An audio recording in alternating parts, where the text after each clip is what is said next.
nila. Kaya nga sa akin mga kapatid na mga kamasunan dito at akibat ng mga Kiwanis Club, ng mga reserve, Army,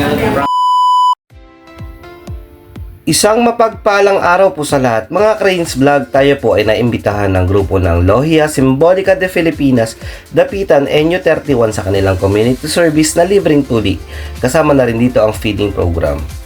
Kanilang nakasama sa activities na ito ay ang grupo mula sa Kiwanis International Imus Chapter na nagpakain sa mga kabataan at dumalo sa nasabing community service.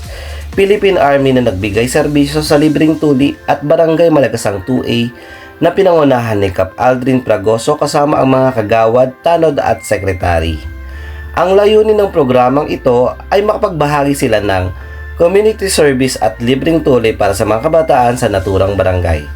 Isa rin itong paghahanda sa pagiging teenager ng kabataang lalaki. Makikita niyo po na may halong kaba ang mga kabataan ngunit napalitan ng sigla nung sila ay natapos na. Labis din ang pasasalamat ng mga magulang ng mga kabataang ito na nabigyan ng serbisyo, gayon na rin ang kanilang butihing kapitan.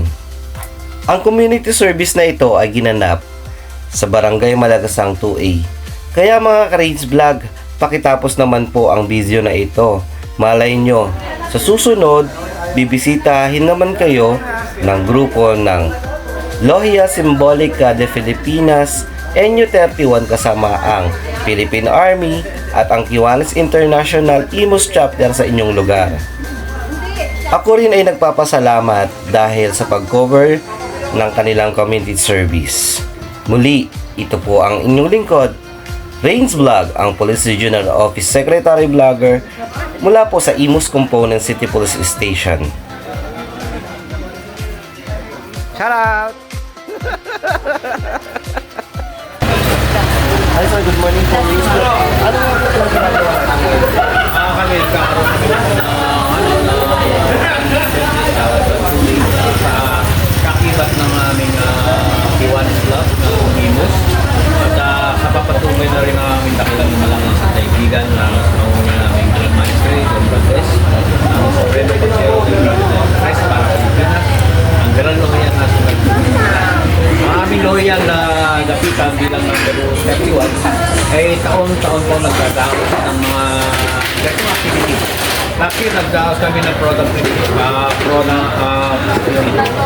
feeding program na doon sa UA sa kabila. Dito rin, alam ko dito rin ginanap. So ngayon, ginanap naman namin ngayon ang option tuloy na para sa pagkaan para kami makatulong sa kanila. Kaya nga sa akin mga kapatid na mga kamasunan dito at akibat ng mga Kiwanis Club, ng mga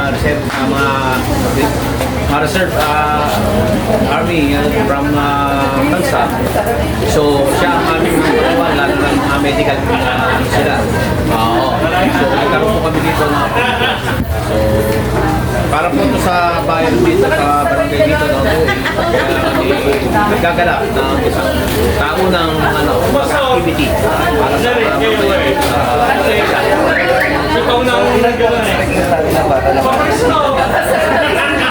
siguro expected namin na sana more than 50 or ano inaasahan namin. So dahil malapit ang magpasukan, maraming iba hindi pa makadala, pero maya-maya din ako na namin gagalapin. Yung dating magpapalista lamang at may nila dito sa ginaganap ng Any other activities na mangyayari ngayon para sa mga future namin sa community? Maaaring magkakaroon ulit at kami naman pinag-uusapan namin yung mga activity na yan.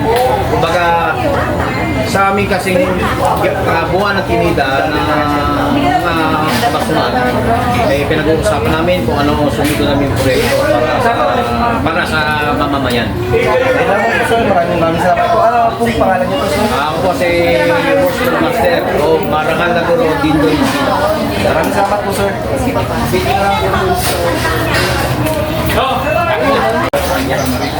Hi, good morning po. Rains Vlog ang ng BNC Social Coordinator po. Ano pong masasabi niyo dito sa programa ng Grand Lohia National? napakaganda aktibidad para sa ating mga kabataan at sa magandang samahan ng Mason at saka ng Kawangis International sa mga kabataan na handog sa living muli. Malaking bagay ito sa ating barangay, lalo-lalo na sa mga magulang. At salamat sa Diyos at napili nyo ang aming barangay para sa programang ito. Kaya maraming salamat sa inyo. Any message po sa ating mga nandito ngayon? Okay. Sa atin lahat, salamat sa Diyos, sa ating ligapanguna at maraming salamat sa bawat isa at patuloy na support ng bawat isa sa atin at sa lahat ng miyembro ng Kawangis International. At na RLS Dapitan. Maraming salamat sa inyo. Thank you po, Pap. Salamat po. Magandang umaga. Hindi kasi nagkakalaman pa kayo eh. Hindi, iba na kasi niya yun. Umaga sa lahat. Nandito kami ang Kiwanis Club of Imus Capital City. Manalagasang today para magbigay na kaunting sopa sa bandisan sa mga tutuliin at sa mga magulang kasama nila. So, any message po regarding dito sa ating community service? Ito ang Kiwanis Club of Imus Capital City ay para sa mga programa para sa mga bata. Isa ito sa mga ginagawa namin buwan-buwan actually sa Kiwanis International. Saan po ang next activities natin sa kanilang magkakaroon? Magkakaroon kami ng fundraising muna sa June 30 sa Molino Boulevard sa Big Boys. Inaanyayahan namin kayo at sa susunod naman ay magkakaroon din kami July na ulit isang feeding activity rin within Imus. Ako ay si Aaron Grimares from Imus, from Kiwanis Club of Imus. Nandiyan po sa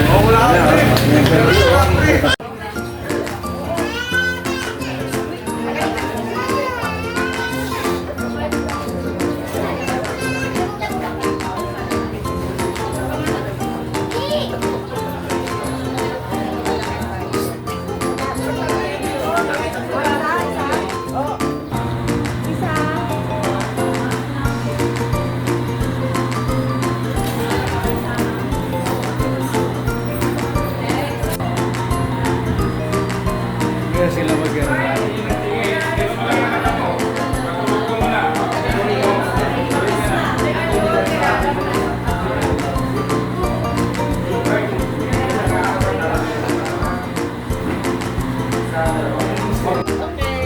So, ano experience mo? Binata ka na.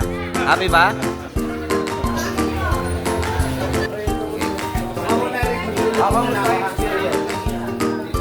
Masaya ba?